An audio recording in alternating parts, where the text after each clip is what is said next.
Assalamualaikum warahmatullahi wabarakatuh.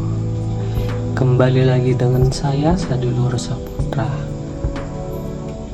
Di video kali ini saya akan membahas mengenai pendidikan Islam di masa Jepang, harapan dalam penjajahan. Hai semuanya, pernah kebayang gak sih gimana pendidikan Islam berkembang saat Indonesia dijajah Jepang? Masa-masa sulit itu ternyata juga jadi titik balik penting buat umat Islam loh. Yuk kita telusuri bareng-bareng gimana kisah pendidikan Islam saat penjajahan Jepang di Indonesia. Latar belakang penjajahan Jepang. Pada tahun 1942, Jepang datang menggantikan Belanda sebagai penjajah di Indonesia. Awalnya, banyak rakyat Indonesia yang menyambut Jepang dengan harapan.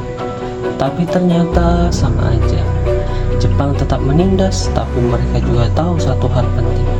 Islam itu punya pengaruh besar di masyarakat.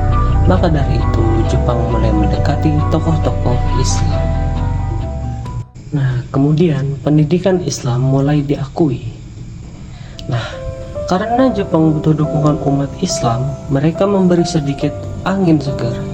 Pesantren dan madrasah yang dulu ditekan Belanda kini diberi ruang. Bahkan Jepang mendirikan organisasi seperti Masyumi dan membolehkan ceramah di radio. Pendidikan agama di sekolah-sekolah umum juga mulai diperkenalkan lagi, walau cuma beberapa jam. Tapi ini jadi momen penting kebangkitan pendidikan Islam. Strategi Jepang, kesempatan umat. Tapi jangan salah ya, Jepang melakukan semua itu bukan karena baik hati, tapi karena punya tujuan politik. Mereka butuh dukungan umat Islam untuk melawan sekutu.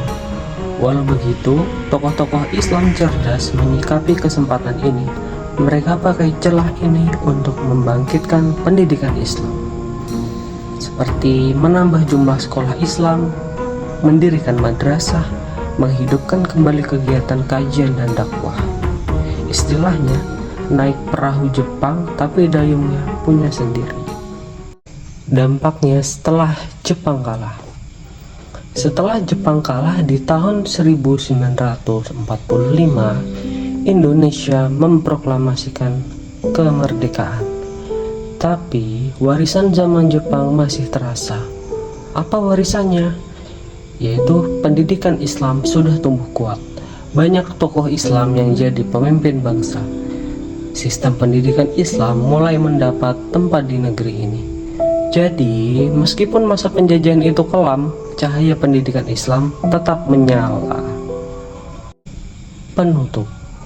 Nah, sekarang kita tahu di balik penjajahan Jepang yang keras, ada semangat umat Islam yang enggak padam. Semoga kisah ini jadi pelajaran buat kita semua ya. Dimana ada tantangan, di situ ada harapan. Sampai jumpa di video sejarah selanjutnya. Jangan lupa like, share, dan subscribe ya. Sekian dari saya. Kurang lebihnya mohon dimaafkan. Wassalamualaikum warahmatullahi wabarakatuh.